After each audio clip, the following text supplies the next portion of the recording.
Maya Angelou war zwar die preisgekrönte Autorin von 11 Büchern, doch an ihr nagte der Zweifel, den Erfolg nicht wirklich verdient zu haben. Albert Einstein peinigte etwas Ähnliches. Er bezeichnete sich selbst als unfreiwilligen Schwindler, dessen Arbeit weniger Aufmerksamkeit verdiene, als sie erhalten hatte. Erfolge auf dem Niveau von Angelou und Einstein sind rar, aber deren Gefühl zu betrügen ist dennoch weit verbreitet.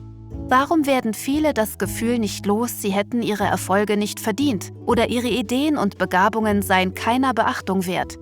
Die Psychologin Pauline Rose Clance war die erste, die dieses Unsicherheitsempfinden untersuchte.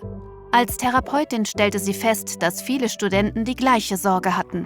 Trotz guter Noten glaubten sie, ihren Studienplatz nicht verdient zu haben. Manche hielten es sogar für einen Zulassungsfehler. Clance hielt diese Ängste zwar für unbegründet, erinnerte sich aber als Doktorandin ähnlich empfunden zu haben. Sie und ihre Patienten erlebten etwas mit vielen Namen: Hochstaplerphänomen, Hochstaplererlebnis und Hochstapler-Syndrom. Mit ihrer Kollegin Suzanne Imes untersuchte Clance zuerst Impostorismus bei Studentinnen und Dozentinnen. Sie zeigten, dass das Gefühl des Hochstapelns in dieser Gruppe häufig vorkommt. Seitdem wurde das Phänomen bei allen Geschlechtern, Ethnien, Alters und in vielen Berufsgruppen festgestellt. Allerdings ist es bei unterrepräsentierten oder benachteiligten Gruppen ungleich stärker vertreten. Die Bezeichnung als Syndrom spielt jedoch herunter, wie verbreitet es ist.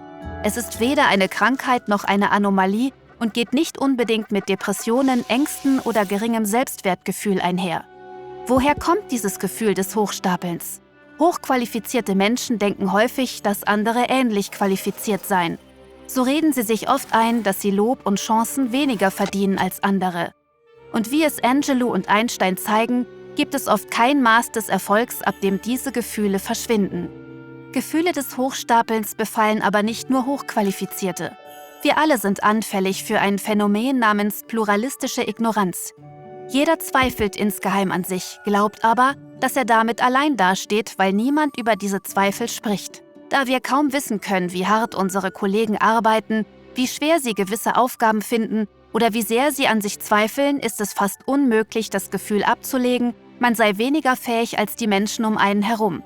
Gefühle des Hochstapelns halten einen oft davon ab, gute Ideen mitzuteilen oder sich um aussichtsreiche Jobs oder Posten zu bewerben. Das bisher sicherste Mittel gegen das Hochstapler-Syndrom ist, darüber zu sprechen. Viele Betroffene fürchten, dass ihre Ängste bestätigt werden, wenn sie um eine Leistungseinschätzung bitten. Selbst bei positiven Bewertungen bleiben ihre Hochstaplergefühle oft bestehen. Um solche Gefühle abzubauen, kann es hilfreich sein zu hören, dass Betreuer oder Mentoren diese selbst auch schon erlebt haben. Dasselbe gilt auch für Kollegen. Allein, dass es einen Begriff für solche Gefühle gibt, sorgt meist für Erleichterung. Ist man sich seines Hochstapler-Syndroms bewusst, hilft es, positives Feedback geistig zu archivieren. Eine Forscherin, die sich stets die Schuld für Probleme im Labor gab, begann die Fehlerursachen zu dokumentieren. Sie merkte, dass diese meist durch Gerätefehler entstanden.